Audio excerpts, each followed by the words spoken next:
Do you enjoy brutally killing bosses without ever having to touch them or go through entire camps of enemies and just turn them all quickly into a pile of bloody mess? Well, if that's the case, then I have the build for you that will constantly and reliably create bloodlust over time on literally every single type of enemy that might get close to you, deal thousands and thousands of damage in no time, and all of that without ever having to even swing your sword. But this build will not be using the seppuku. Instead, it will be using something different, which in this case is incantations. Now, make no mistake, there's going to be a minimum faith investment in this build, only about 19 to make use of the 2 incantations in this case. For the most part, we will want to stack as much arcane as possible. In this case, either 60, which is one of the second soft caps, or even up to 80, which is going to be the max you're going to try to aim for. Now, the build makes heavy use of 2 incantations, so this is something that you can achieve very early in the game with minimal point investments, unlike the seppuku, which requires you to go a little bit further in the game. So this includes using the Blood Flame Blade and the Fire's Deadly Sin incantations that both work amazingly together. Now, Blood Flame Blade is already an amazing ability to have that buffs up your weapon, so now you can deal both flame damage and create blood buildup on any enemy that you touch with a weapon.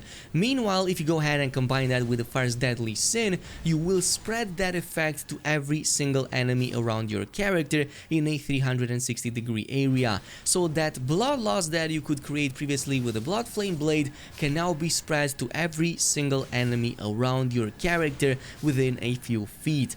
Now, just to go over a quick comparison for this boss and against the seppuku build, which by the way is still top-notch and an absolutely amazing endgame build to have, but just to show a few drawbacks that can easily be overcome with this one. If I were to go with the seppuku, normally I need progressively more and more hits to proc the next bloodlust, so I can do it within the first 2 hits with an optimized build, then I need 2 more, and then 4, and then 6, and so on until the boss drops dead. Assuming that my build is optimized, I don't miss any of my hits, and I don't get to dodge or be parried, then I can do this reliably, but more often than not, that's not the case, and bosses will interrupt me, will interrupt my attacks, or simply dodge or parry me in one way or another. Well, if I were to go with this build, that doesn't really matter anymore. I don't even have to touch the enemy anymore as long as I just get close to it, because the fire ticks happen every single fraction of a second,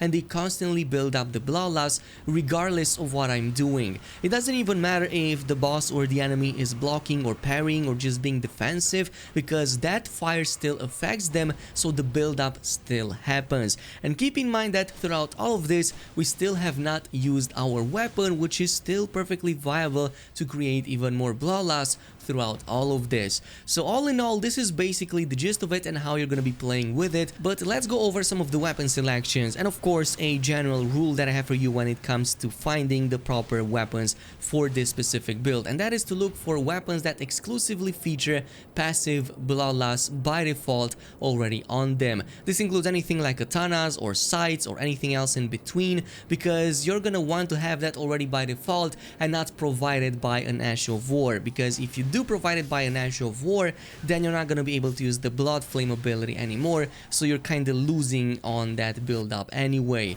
So in this case, one that I recommend is the Scythe or the Uchigatana. The Scythe is definitely my favorite in this case, since it has a higher blood buildup of 55 instead of just 45. It has a longer reach, being a larger weapon, but most important, its L2 special ability is this really cool spin that can be chained from one to the next to deal very high damage and even more bloodlust. Now obviously throughout all of this you can still use the Uchigatana for the unsheathed attack if you want a quick counter attack for enemies that might be a little bit too swift. It's still something that I'm using with this build and works quite reliably. Another option could be Var's Bouquet, which you get by just killing Var 3 times. I've explained that in a different video, and there's also the way how you get the white mask from him, which gives you additional attack power if you stack bloodlust or if there's any bloodlust happening around you, which will happen constantly, trust me on that one.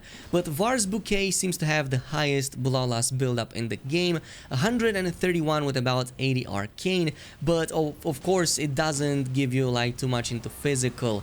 Not that you need to, because that's not your primary source of damage, Bloodlust is, so you can use this kind of like a rapier. It has similar attack moves like that, so it could be a viable option, but just know that the reach on this is very small. Now in terms of seals, I don't think it even matters, but I'm using the Dragon Communion since it stacks massively with Arcane, so in this case you can obviously make use of it to cast those incantations.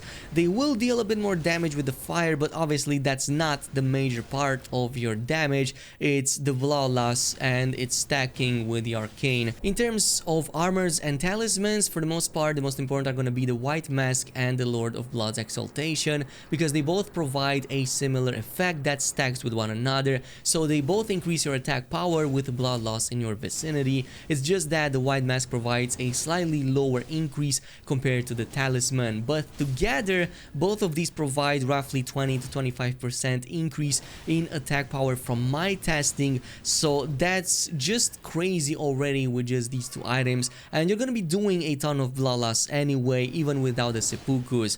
Another really great addition here could be the Talisman, the Old Lord's Talisman, which extends the spell effect duration, and after doing some testing, it actually works on both of the incantations, so the Fire's Deadly Sin and the Blood Flame Blade both get extended by about 30% each. So for the fire ability, that would mean about 52 seconds instead of just 40 by default, and for the Blood Flame, 1 minute and 17 seconds instead of just 1 minute, which means that you can spend your time in this state for almost the entire duration of any single fight in the game, assuming that you don't take too long to finish a boss, which you should definitely not with a build like this. For everything else, it doesn't really matter. You can take any of the source seals in the game for additional stats, maybe a Taker's Cameo to get HP restore on defeating enemies, or literally anything else you see fit to further buff up your build.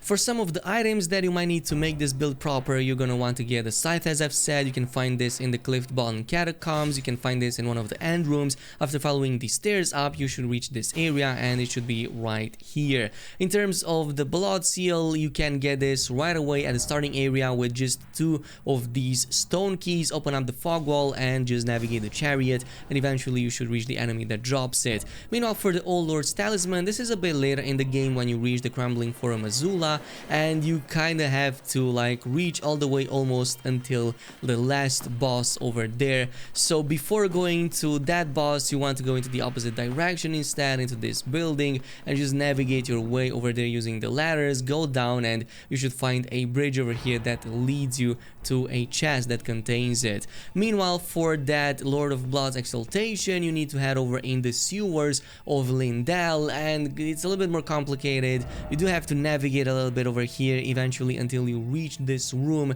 with the mini boss, defeat it, and it should give it to you. But I'm gonna post the links down below if you want a more extensive explanation on them. Overall, this is it with the build. Totally let me know down below what you think of it, if there's anything you could improve, or if there's anything you do differently. Thanks so much for watching, and I'll see you guys in the next video.